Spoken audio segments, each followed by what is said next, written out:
Hello and welcome to Recyclist. It's July 28th, 2025. I'm your host, Eric Provost, and this is your weekly roundup of all the biggest news stories from the world of waste, gas, and energy, presented by Diamond Scientific. First things first, and as always, let's take a quick look at the stock market and 5 stocks on the move from this past week within the world of waste, gas, and energy. It was pretty stable over the past couple weeks, but going into this past weekend, Waste Management is sitting at $229.67 per share. Forum Energy Technologies, now at $19.71 per share. Brookfield Renewable Corp reached $36.45 per share. Republic Services Incorporated actually up a bit to $245.16 per share.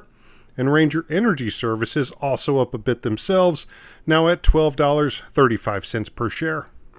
But moving into the news, the United States Environmental Protection Agency say they have decided not to move forward with proposed rules that would have monitored specific contaminants in plastic feedstocks used to make fuel, including certain PFAS chemicals. The organization recently announced it is withdrawing specific proposed significant new use rules under the Toxic Substances Control Act. The proposal, first introduced in June 2023, would have more tightly monitored a list of 18 chemical contaminants potentially found in fuels derived from plastics. Those substances include per- and polyfluoroalkyl substances, certain pesticides, dioxins, and heavy metals like mercury. The agency said it withdrew the proposal because the original Toxic Substances Control Act order that prompted the significant new use rules was rescinded in December 2024 after the EPA said it received numerous comments encouraging the agency to, quote, remand or modify related sections. Up next, according to a new report from WasteDive, the U.S. Department of Agriculture's Rural Development Program has delayed the application period for the Rural Energy for America program, which funds energy technologies installed on farms including solar, wind, and anaerobic digestion. REAP is one of the largest programs in the USDA that funds waste-related projects. It provides both grant and loan funding options for applicants. The USDA said in a statement the delay was, quote, due to the overwhelming response and continued popularity of the program resulting in a backlog of applicants, end quote. The agency said it would reopen the application period for fiscal year 2026, October 1st, 2025.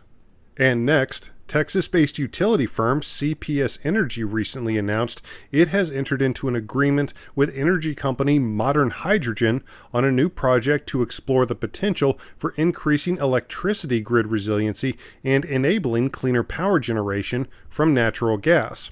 Instead of burning natural gas and managing the resulting carbon dioxide emissions, Modern Hydrogen, which is based in Seattle, employs a process that breaks down the hydrocarbons in natural gas to produce hydrogen and solid carbon. In a statement, CPS Energy said, quote, CPS Energy will pilot Modern Hydrogen's technology to convert natural gas into clean hydrogen as an ongoing gas decarbonization service. The solid carbon is captured and reused in products like asphalt for infrastructure projects, end quote.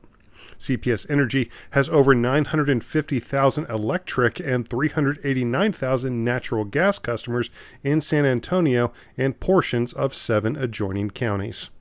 And next, deals have finally been reached in the case of multiple chapters of striking Republic Services Incorporated employees working at Thurston County, Washington, and Manteca, California.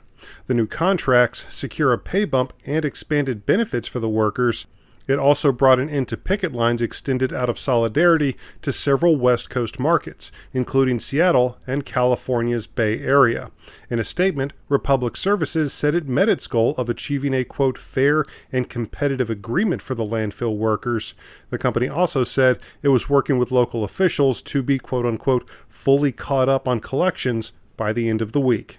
And just a quick reminder, Recyclist is a trademark of Diamond Scientific, an industry leader in gas analysis, instrumentation, and solutions. Make sure to check them out online at diamondsci.com. Again, that's diamondsci.com. Or you can even set up a personalized presentation just by calling 321-223-7500. Now on with the news.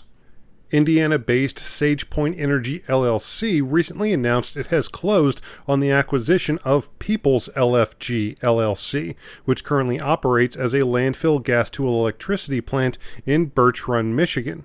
Sagepoint says the acquisition aims to strengthen its position in the landfill renewable natural gas market and further scale and diversify its portfolio. Sagepoint CEO Aaron Johnson says, quote, "The acquisition of Peoples is a strategic advancement in expanding and strengthening our RNG portfolio. By converting this landfill gas to electricity plant into an RNG facility, we are enhancing our operational capabilities and driving increased renewable natural gas production." End quote.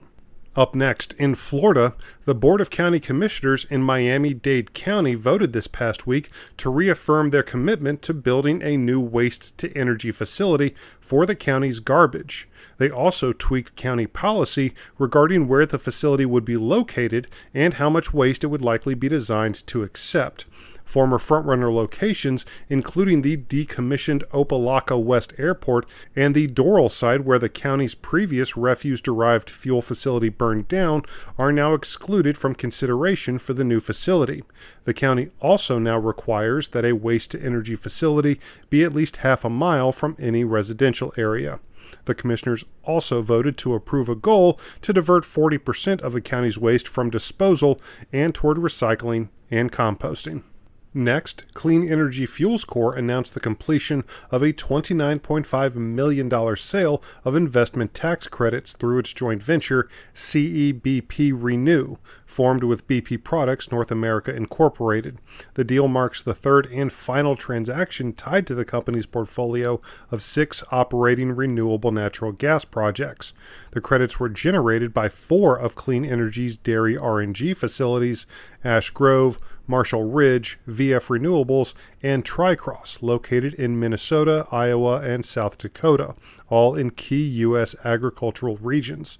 Together, these sites have the capacity to produce an estimated 3.9 million gallons annually of negative carbon intensity RNG, primarily used to fuel heavy-duty transportation fleets. Clay Corbis, Senior Vice President and Head of Renewable Fuels at Clean Energy, said, quote, "This transaction highlights the value of our renewable natural gas development portfolio. As the third successful transaction to fully monetize our RNG projects, it's a milestone which reflects market confidence and positions Clean Energy for further growth in the clean fuel sector." End quote. And lastly, according to a recent press release, GEVO, for the first time ever, will begin selling carbon abatement directly into the market in the form of high-integrity, durable carbon removal credits they're calling corks. These corks, or CO2 removal certificates, are Pure Earth certified, and the company says are ready to retire immediately, providing true carbon abatement with a volume of actual carbon dioxide permanently removed from circulation, offsetting the effects of emissions. The company goes on to say that selling high-integrity corks is core to their upcoming strategy, with the rapidly expanding demand for high-quality carbon credits presenting a real market opportunity.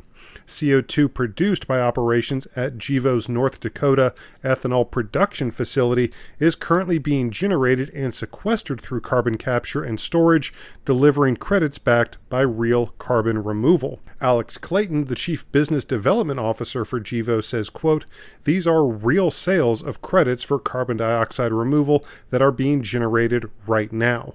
Customers should feel confident in the corks we provide due to the rigor GEVO and Pure Earth are putting into every step of the process. We previously said that after our purchase of GEVO North Dakota that we would be selling carbon, and that's what we're doing." End quote.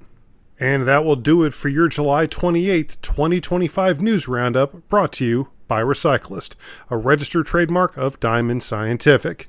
Once again, I've been your host, Eric Provost, and we will see you back here next week for another brand new episode of Recyclist. Thank you.